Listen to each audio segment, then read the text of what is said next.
Good evening, ladies and gentlemen, and social media. Welcome to the Sports Doctor's Inn. I'm your host today. My name is Earl Rush, and my co-host is Larry Abels. Larry, how you doing today?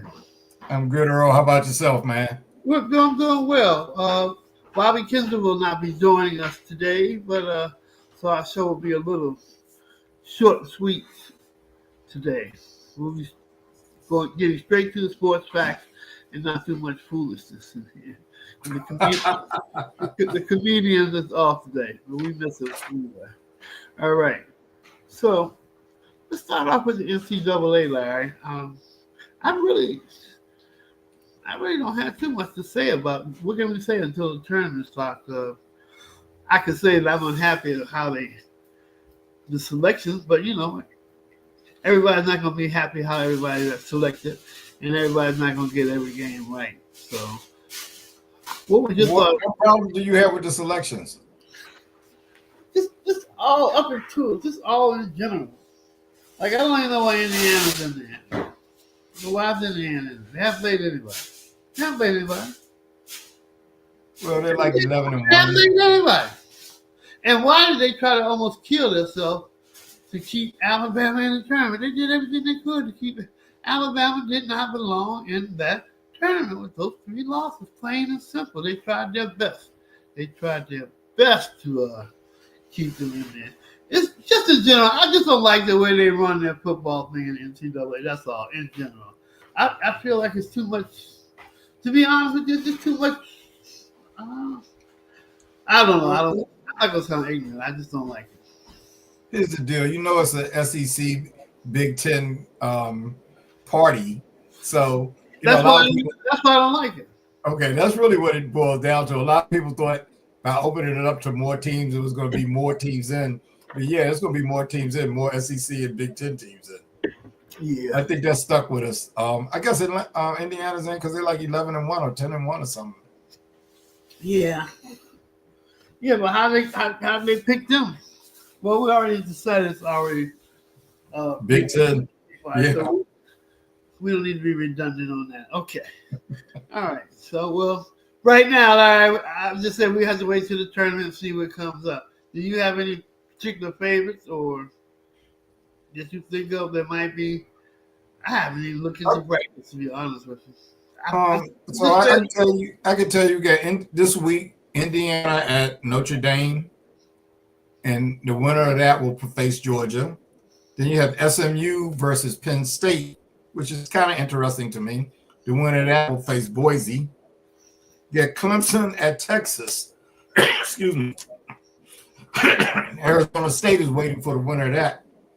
And then probably with the 8-9 matchup, which might be the closest one, you got Tennessee at Ohio State, and Oregon will face the winner of that. Okay. So I'm looking forward to the Oregon and the Tennessee and Ohio State. I think that might be an interesting contest. Okay. All right. And it's the only one with a Big Ten SEC first round matchup. Right. Yeah, to be honest with you, I'm not even excited about it. It's just okay. Let's move on. Anyway, so a lot of people are saying that Travis Hunter really shouldn't have won the Heisman, and that he won it because it was more like a popularity contest. What are your thoughts on that, man? I thought the Red Jack of Boise State should have won it. And the voting was closer than I even thought that it was. Yeah, I think it is somewhat of a popularity contest. And I can't take anything away from Travis Hunter. I think he's a very good football player, and he's good offensively and defensively. A lot of people seem to give him more credit than I necessarily would for being a two-way player, because I would consider how great Jonty from Boise is. He scored. He got 200 yards against everyone, including Oregon, the number 1 team in the country, when they played against them. So I think he should get some consideration. But either one of them would have been fine with me. But it is somewhat of a popularity contest. We know that. Okay. Well, I didn't know that, but if it is, it is. But I mean, what does the guy have to do? He played both sides of the ball. Okay. He played very well on both sides of the ball. Right, and the other guy ran for over 200 yards almost every week. I mean, I can't take that away from him, including when they played the number one team in the country, got over 200 yards against them. So it's kind of hard for me to. Okay, but he wasn't sparing than me. He wasn't playing sparing than me. It was not spot play. He was playing both sides the whole darn game, right? I agree, but it doesn't. I don't think he played on either side necessarily better than Genty played on the one side he played on. It's nice that he played both sides. I understand that, and that's certainly a factor because he played well on both sides. But Genty was great on his side, so I can see it going either way. Okay. All right. Okay. All right. There you have it. That's how Larry will see it. I had another college thing I wanted to bring up before I moved on because I'm really not big on the college football. What was it? I can't even remember. So I guess we're going to have to move on. I want to know what the comparison was. Say that again. Oh, I know. I thought that possibly the quarterback, what's Shador? Shador Sanders. I thought he could have possibly been on the one of the Heisman candidates. No. Well, I think as we talked about earlier, being a popularity contest, I guess the suggestion is that things beyond talent is being considered. So when I say that, I'll say that I don't think the committee wanted two people from one school there. It's never happened before. And I got to think there's been a time when the top two players could have still been at one school. But I think since Travis was there, Sanders wasn't going to get a shot. Okay. But I agree. I think he played very well this year. He's possibly the number one pick in the draft. I mean, I don't know what they want you guys to do. I don't know what you want to. Well, and he's a quarterback, and he brought his team from nowhere. I don't know what more you want you got to do, but I understand what you're saying. We can't have two players from one school. That just doesn't seem fair. I understand. I'm not going to be difficult and try to cause trouble. No, I mean, I think that's really it. I think if he went to another school, he's probably in New York, at least one of the finalists. Yeah. Okay. That's what I'm talking about. All right. Well, we're just going to wait to see what happens with the playoff tournament before we go into more detail about it. Not too much we can do, but just wait and see what it is. For those who care. No,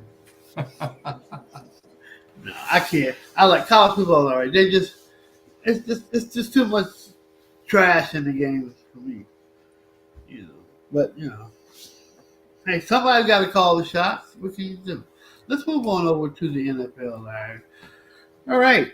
So, Larry, each week we've been going back and forth, and I guess as some people say, the list has been fluid or whatever. Who today is the number one team? Who, in your opinion, is the number one team in the NFL? I'll have to go with Buffalo.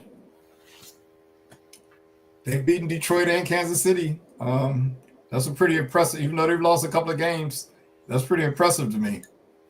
And they've beaten Baltimore and a few other teams that are pretty good too. They beat Baltimore, Kansas City, and Detroit. They did? Yes.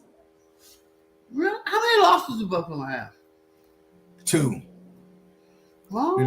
They lost to the Rams just last week. Uh-huh. And I forgot who they lost to earlier. Wow. Okay. All right. There you go. So let me ask you this, Larry. Who do you think is the best team?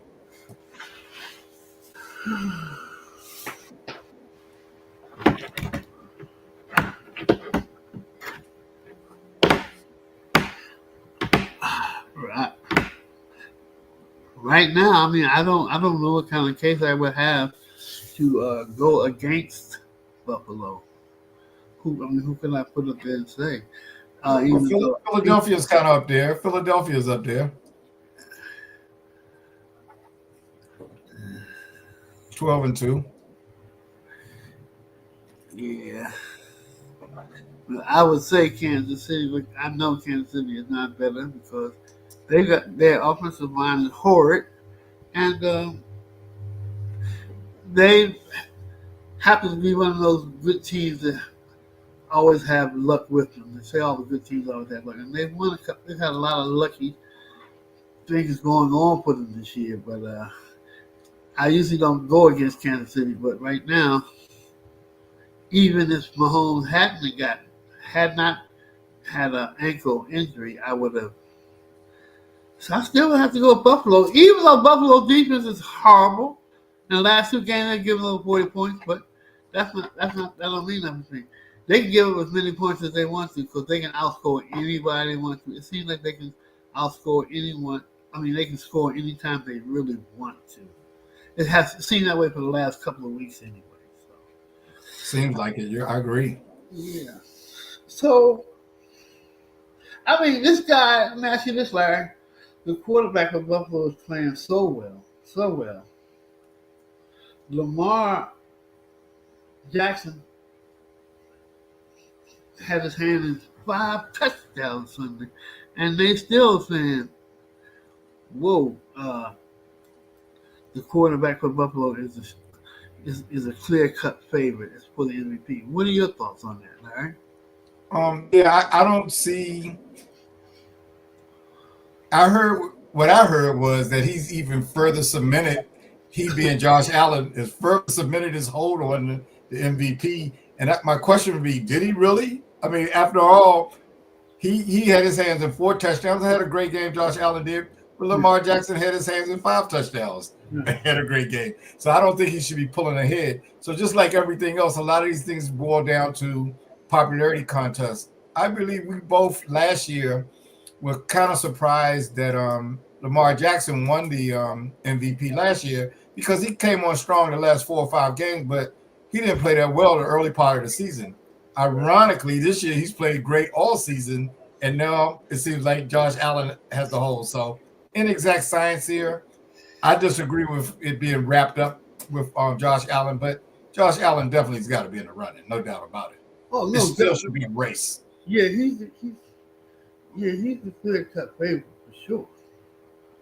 But I mean, he's just playing incredible. I don't like him, but he's just been playing incredible. Liking somebody don't have anything to do with how they're playing. He's playing lights out. Absolutely. And I don't even know why I like him. Or maybe I do and I just don't want to discuss it. That's probably what it is. But anyway. Okay. All right. The Washington Commanders, Larry, you're from the DMV area. You're from Washington, D.C. That's right. Born and raised in Washington, D.C.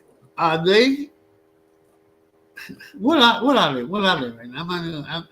I know they're not. I'm not going to ask you are they for real because I can see that they're not for real. But what are they? What are they? What are they right now? They're an above average team that has a chance to make the playoffs. I think a lot of people think it's guaranteed. They definitely need to win at least 2 of their last 3 games. And I'm not sure that will happen. I really kind of don't think they're going to win this week when they play Philadelphia. They have Atlanta after that. I expect them to win that game. Then they finish with the Cowboys.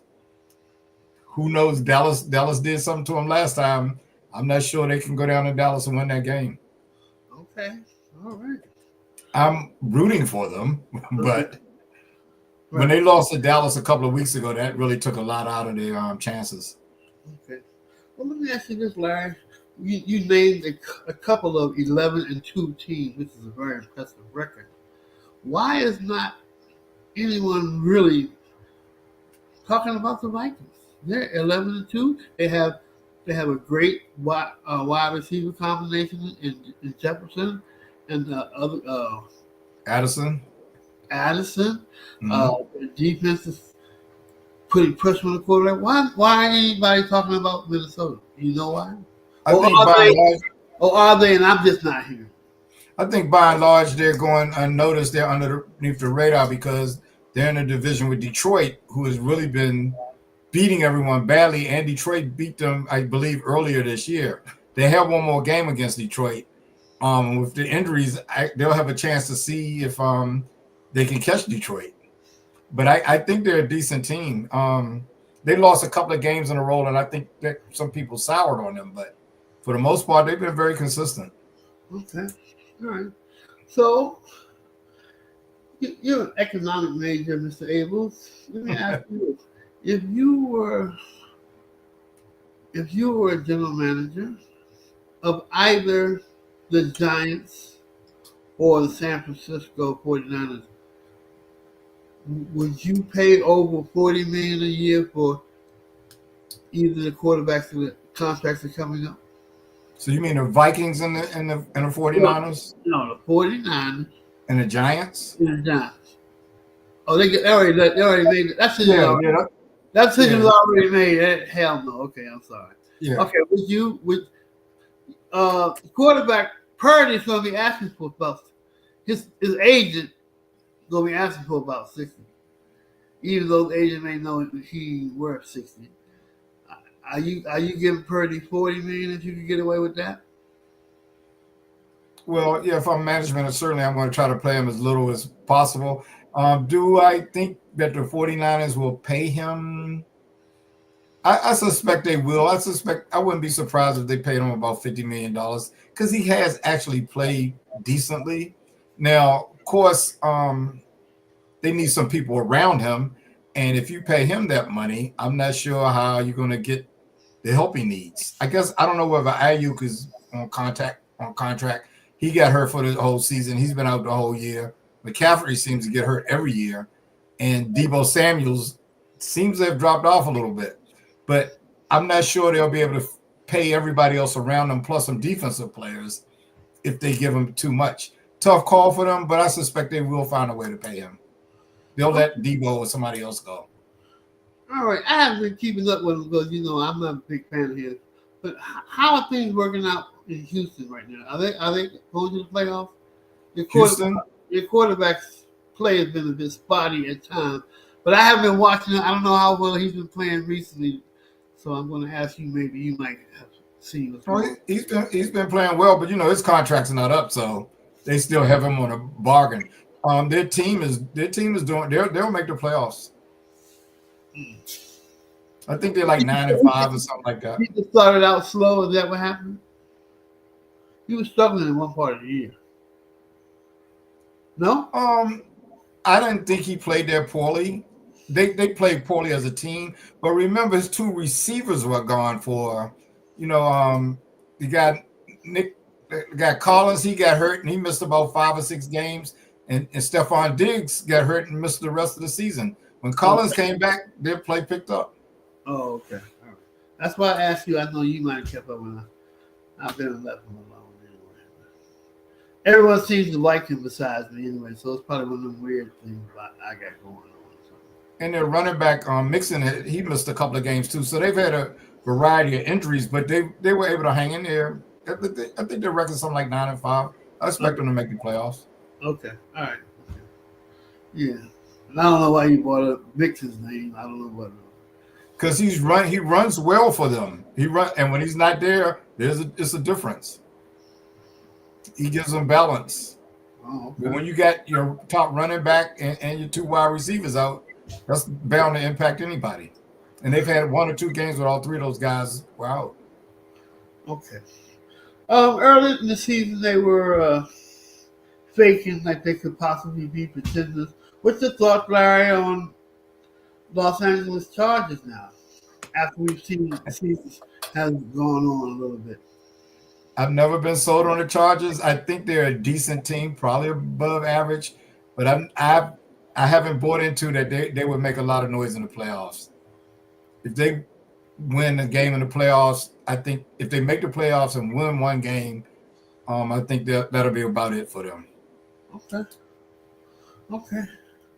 All right. You told me who your top 3 was. Can you give me 5 right quick, Larry? 5 best teams in the NFL? Yes. So I probably certainly say Buffalo, Detroit, Kansas City, Philadelphia. Who's going to be number 5? I guess I have to go with Minnesota. I'll give them their props. The reason why I asked you that because I thought you might name some of those teams.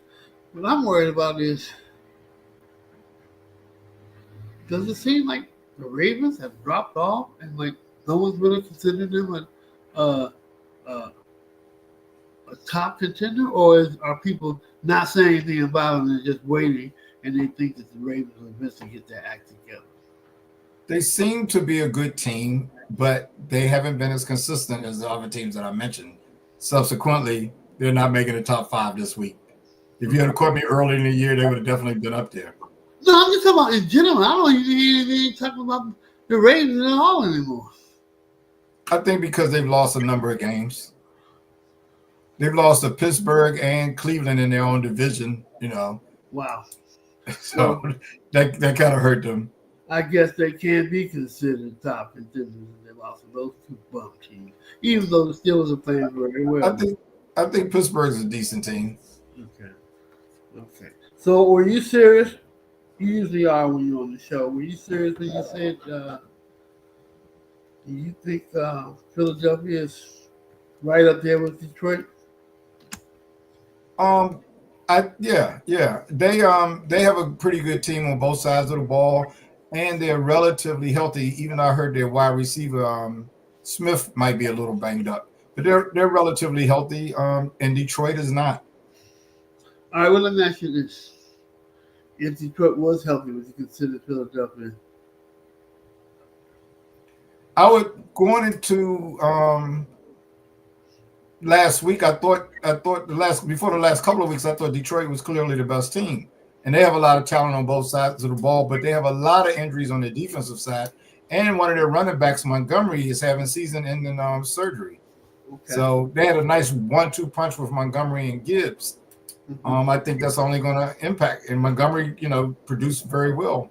He's out for the season now. Okay. Not to mention the number of guys on defense they have hurt.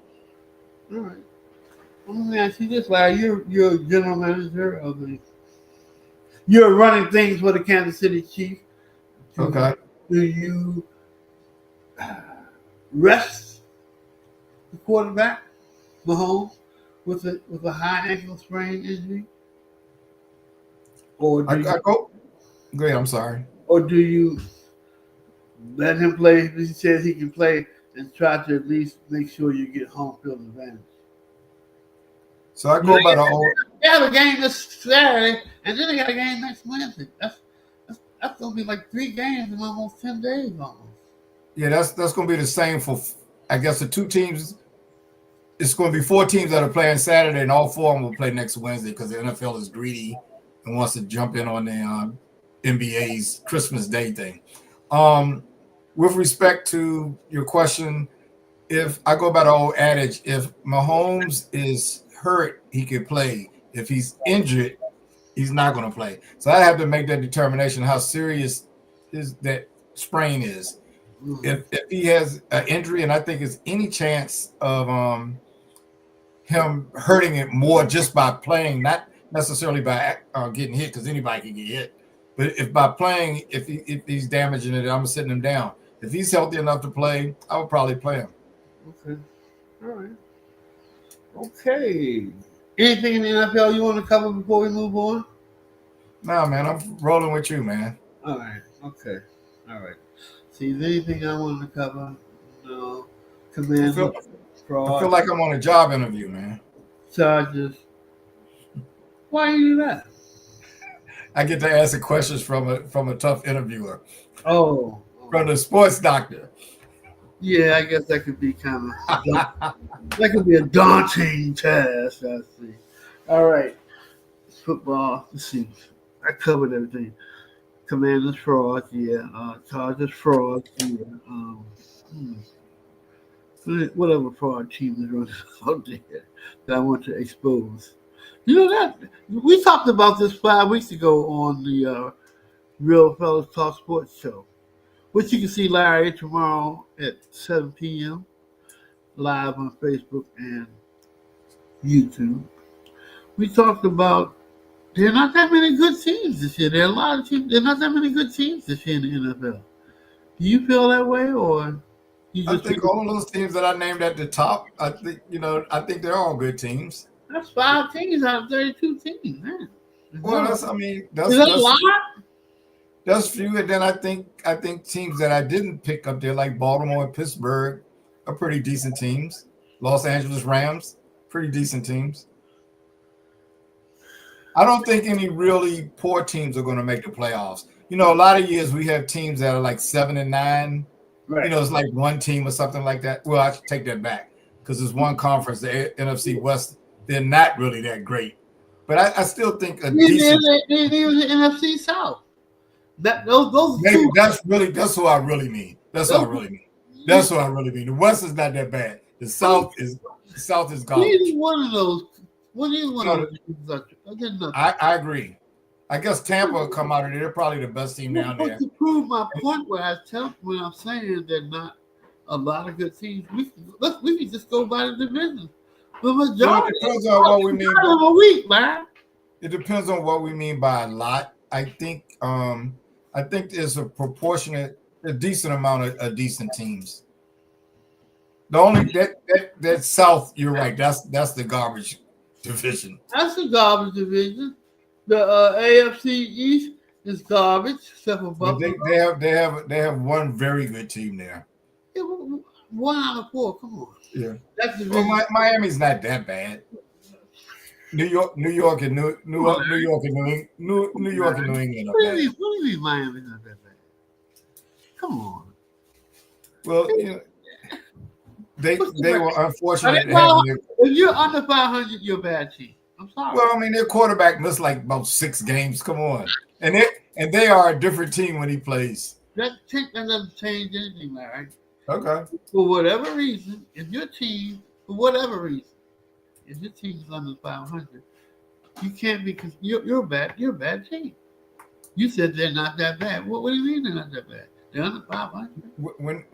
When their quarterback is playing, they put on a good show. When he's not there, whole different world. I haven't seen a team drop off like when he misses games. But yeah, they're pretty much doing them. If I look at the entirety of their season, they have not had a good team most of the season.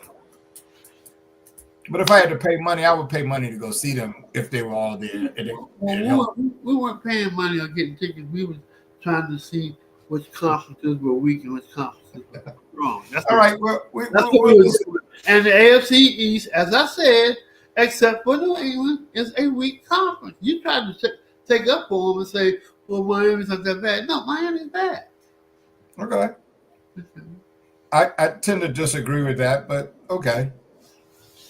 Okay. I think New York and New England playing their best with their best players are bad. So let me ask you this: if you're rooting for a team and they've won and their record's 500, regardless of how many games they played, you would consider that a pretty good team, right? No, I didn't say they were pretty good. I just said they weren't bad. No, I'm just saying, would you consider a team that was 500? You consider them pretty good? No. The teams that I would consider a pretty good team all would be above 500. They'd probably be at least 2 games above 500. All right. Okay. All right, we spending too much time talking about whether that team Miami was bad or not. We already know about Miami. No, by my definition, they're not above 500, so they haven't played that well. Right. Okay. Anyway, let's move on to the NBA. Who do you have in the cup tonight, Larry, to win the cup tonight? I think it's going to be a pretty good game, but I'm going to go with Oklahoma City. Even though Milwaukee is playing very well, Giannis in particular, I think Oklahoma City has a much deeper team, and they all can play defense, which is unusual. I think they have just too much power. But, in one game, any team can win. But if I had to bet, I would go with Oklahoma City. Okay. Well, who do you like? I like Milwaukee. I don't care how many players on the Bucks play defense. They don't have nobody for Giannis, and they don't have anybody for the guard. Dame and Lillard. But what I will tell you is Milwaukee has nothing nowhere near anything close to anybody that can do anything with Joe. I mean, Shea. yeah, they have. He's getting 35 tonight. I don't know whether they're winning, but he's getting 35. But I like Milwaukee to win tonight. Okay. Yeah. We'll have to discuss this again next week. And I tell you, I told you so that Oklahoma City was going to win. Yeah, everybody's on that tip right now, man. I think it's hard to be. I don't care how many players you got. If Giannis and Dame play together, it's hard to stop them. It's hard to stop Oklahoma City too, You know, some fool. and people are not stopping them. You know, some fool said on the TV today. He said he picked Brunson and Karl Anthony Towns as number one duo over Dame and Giannis. And they paying this guy. They paying this guy money to come on TV to say something ridiculous like that. So let me ask you. I generally disagree with that statement, but the last say 10 games, I don't know what's gotten into Karl Anthony Towns. He's played well. The one place that he's weaker than, and offensively he's done well, and Brunson is Brunson. The one place where he's weaker than Giannis by a long shot is the defensive end, though. Giannis guards the paint. He doesn't guard the paint. Yeah. So, well, we'll see. We'll see. All right. Best team in the NBA, Larry. Oklahoma City. Did I ask you that already? No. Oh. No, actually, I don't really know. I would love to see Oklahoma City and Boston play. I would love to see that. I would absolutely love to see that. Both of those teams have lots of good players, Right. top to bottom. Everybody on both teams usually can play defense. No weak links. Okay. So trade talks are stirring up between Miami and several teams. Which team do you think would be the best team for Jimmy Butler to go to that he did a chance to help them win a championship, if possible? Yeah, that if possible thing is a big problem because I was sort of following that, but they have a new collective bargaining agreement, which makes it very hard if the team is already spending a certain amount of money. They only can trade one player of equal contract value. Right. And other teams that are at a different level may be able to put a combination of players together. So one team they're talking about is Butler going to Phoenix for Bradley Beal. Right. Problem is Bradley Beal has a no trade contract, Right. and Miami's going to want him to give that up if he goes to Miami. At one time, Beal wanted to go to Miami. I think he went to the University of Florida, but Miami's not going to take him because he has a no trade contract, and I don't know why Beal would give that up if I was Beal. Okay. Another team that they're talking about is Golden State that might be able to do it. I think they got Andrew Wiggins on their team, and they could trade him for that. So I'm thinking Golden State might be a good place. And Butler's 35 years old. He wants to go someplace where he can win right now. So Right. I look at Golden State as being a good spot. Well, it'd be all right, but he can help them, but Golden State's just too small, man. It's just too small. I know everybody's shooting the three. I know it's small ball. I know you got the big the power forwards, the shooting, jumping there. You still gotta have some girth in there, man. They don't have nobody. They've never had anybody though.